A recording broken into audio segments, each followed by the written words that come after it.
আমার নবীজির বিনয় কেমন ছিল? হযরত আনাস রাদিয়াল্লাহু তাআলা আনহু থেকে বর্ণিত, হাদিসটা বুখারী মুসলিম শরীফে এসেছে।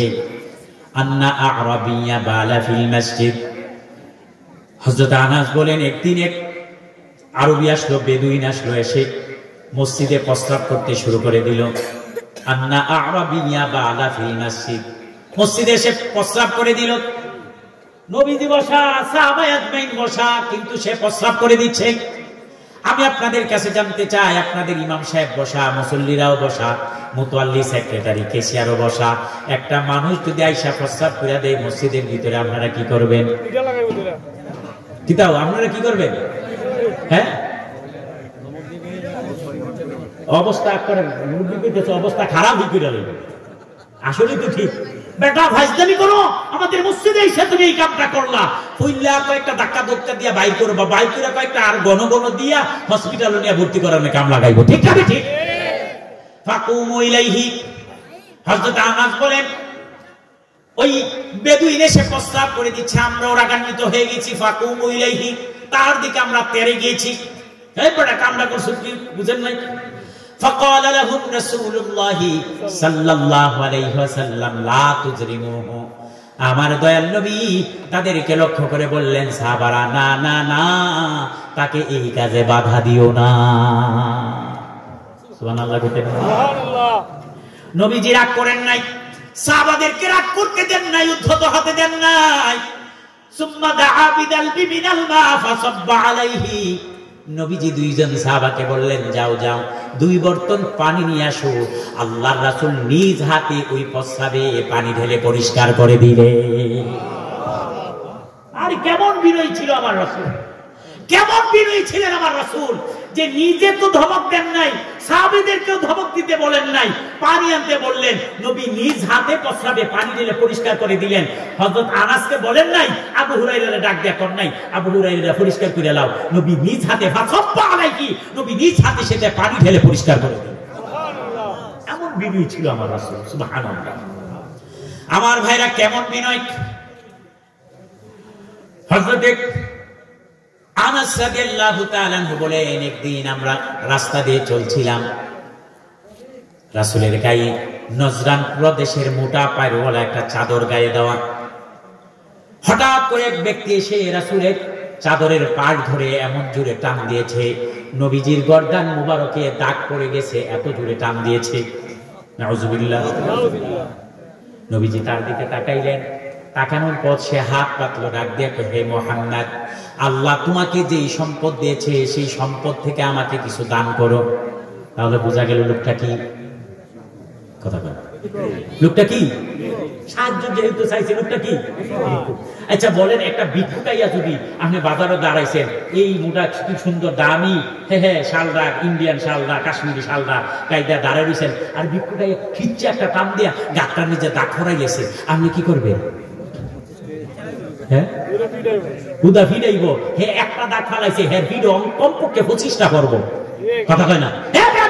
তুই বেটা ভিক্ষা চাইতে আসছস, তুই চাইতেই জানোস না কিভাবে চাইতে, ওই সিস্টেমে বুঝোস না, তুই ভিক্ষা চাইতে আসছস, লাগাইবো আরো 3-4 জন একটা দেয় তার কিছু, ঠিক না বেটি? আমার ভাইরা, আমার নবী তার দিকে তাকাইলেন, ফাদাহিকা, নবীজি মুস্কি হাসলেন। সুবহানাল্লাহ, কয় না? নবীজি তার দিকে তাকাইলেন, মুস্কি হাসলেন। সুম্মা আমারা বিআতা। হযরত আনাস বলেন, নবীজি আমাকে ডাক দেয়া বললেন, আনাস, হে আনাস, তুমি তোমার নবীর পক্ষ থেকে এই ভিক্ষুককে কিছু দান করে দাও। নবীজি তাকে কিছু বললেন না, কোন মন্দচারী করলেন না, বরং আনাসকে লক্ষ্য করে বললেন, আনাস, তোমার কাছে যা সম্পদ আছে এই সম্পদ থেকে তাকে কিছু দান করে দাও। সুবহানাল্লাহ। কি আমরা আমল করতে পারছি? নবীজির এই একটা বিষয় যদি আমি আপনি নিজের জীবনে বাস্তবায়ন করতে পারতাম, আল্লাহর কসম করে বলি, সমাজটা সোনার সমাজ হয়ে যেত, ঠিক কিনা? নাই তো খালি কই আশিকে রাসূল, আমি সুন্নি, আমি এমন খুব নবীকে পছন্দ করি। নবীর আদর্শ বলতে আমাদের মাঝে কিচ্ছু নাই, পুরো আদর্শই নাই। এখন একটা মন্দ কথা কইতে দেরি হয়, এটা পড়ার আগে তার প্রতি 25টা কথা বল না। বেটা তুই চিনোস আমারে, কারে কি কস? High high high. একদিন হযরত আবু বকর রাদিয়াল্লাহু তাআলা নবীজির সাথে বসা, একটা ইহুদি আসলো। ইহুদি এসে আবু বকরকে আল্লাহর রাসূলের সামনে গালমন্দ করতে লাগলো। আবু বকর কিচ্ছু কয় না, নবীর সামনে। নবীজি মুস্কি মুস্কি হাসেন। সুবহানাল্লাহ, সুবহানাল্লাহ। আবু বকরকে গালমন্দ করতেছে ইহুদি, নবী মুস্কি মুস্কি হাসে। কিছুক্ষণ গালাগালি শোনার পর আবু বকরের মেজাজটা গরম হয়ে গেছে। বড়া, তুই আমার নবীর সামনে আমার গালাগালি করো, বুঝলেন না? আচ্ছা বলেন, বাচ্চা বাজারে গেছে একলা, তার যদ্দূর পাওয়ার থাকবে, বাপের লোকে গেলে কথা বলে। তো আবু বকর কইতেছে নবী আমার সামনে, আর তুই আমার গালাগালি করতেছিস। আবু বকর পাল্টা গালি দেওয়া শুরু কর, পাল্টা জবাব দিতে শুরু করলেন। এবার আল্লাহ রাসূলের মুখটা মলিন হয়ে গেল। নবীজি উঠে দাঁড়ালেন, এখান থেকে চলে যাবেন। আবু বকর বুঝতে পারেন নাই নবী কেন রাগ করলেন। পা জড়ায় ধরে বললেন, নবীজি, ইয়া রাসূলুল্লাহ, ইয়া হাবিবাল্লাহ, এতক্ষণে ইহুদি আমাকে গালাগালি করেছে, আপনি কিছু বলেন না। মুস্কি মুস্কি হাসলেন। যে আমি তার জবাব দিলাম, আপনি চেহারাটা আপনি মলিন করে ফেললেন, উঠে দাঁড়ালেন, চলে যাবেন। ঘটনা বুঝলাম না। আল্লাহ রাসূল ডাক দিয়ে কয়, আবু বকর, হে আবু বকর, যতক্ষণ তুমি চুপ ছিলে, তোমার পক্ষ থেকে জবাব দেওয়ার জন্য আল্লাহ রাব্বুল আলামিন একজন ফেরেশতা নিযুক্ত করেছিলেন।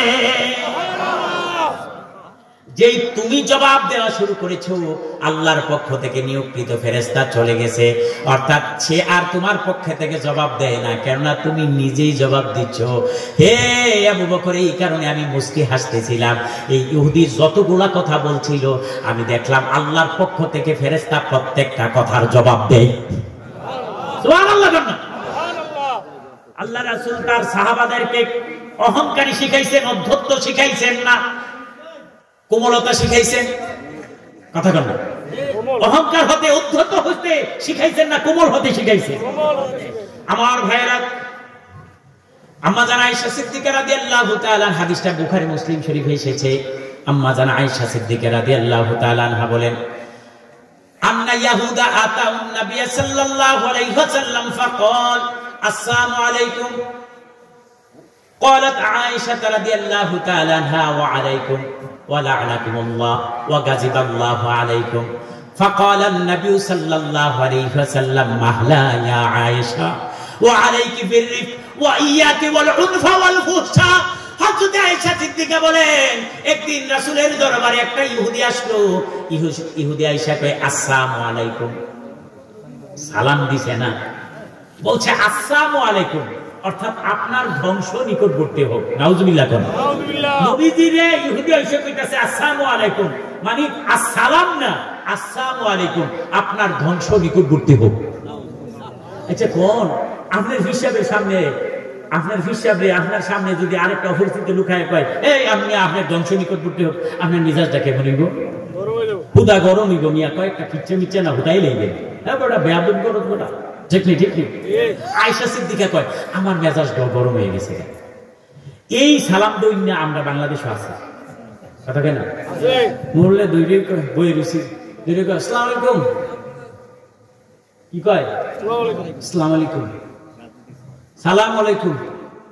এরপরে আরো কত ভাই সালামের স্টাইল আছে, এইটি কইতাম গেলাম সময় নষ্ট হয়ে যায়। গোটা এরকম সালাম আসেনি? ওই ইহুদি এসে এরকম একটা সালাম দিছে, আসসালামু আলাইকুম। আয়েশা রাদিয়াল্লাহু তাআলা আনহা বলেন, মেজাজ আমার গরম হয়ে গেল। আমি বললাম, ওয়া আলাইকুম, তোর ধ্বংস নিকটবর্তী হোক। ওয়া লা'নাতুল্লাহ, আল্লাহর পক্ষ থেকে তোর জন্য লা'নাত কামনা করছি।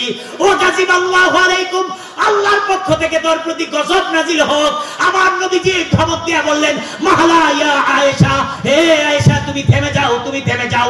ওয়া আলাইকি বিররিফ, তোমাকে কোমলতা অর্জন করতে নির্দেশ দেওয়া হয়েছে।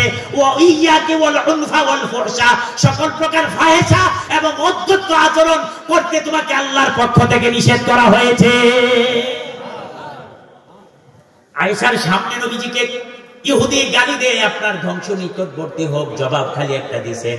নবী ডাক দিয়ে কয়, না না না, এ আয়েশা তুমি এটা করতে পারো না। মাহলা ইয়া আয়েশা, থামো আয়েশা, তুমি থেমে যাও, তুমি এইরকম করতে পারো না। আলাইকি বিররিফক, তুমি কোমলতা ব্যবহার করতে বলা হয়েছে। ও ইয়াকি ওয়াল উনফা ওয়াল ফুহশা, সকল প্রকার ফাহিশা, অশ্লীলতা, অধ্যত্ত আচরণ পরিহার করতে তোমাকে নির্দেশ দেওয়া হচ্ছে। নাউজুবিল্লাহ। আল্লাহ রাসূলের স্ত্রী একটা কথার খালি জবাব দিয়েছেন নবীজি, সেইটাও বরদাস্ত করেন না। কেমন ছিল আমার নবীর ব্যবহার! সুবহানাল্লাহ, সুবহানাল্লাহ। আমার ভাইরা, আমি শুধু হাদিসগুলা কয়েকটা বলে যাচ্ছি, ব্যাখ্যা বিশ্লেষণে যাওয়ার তো সময় নাই।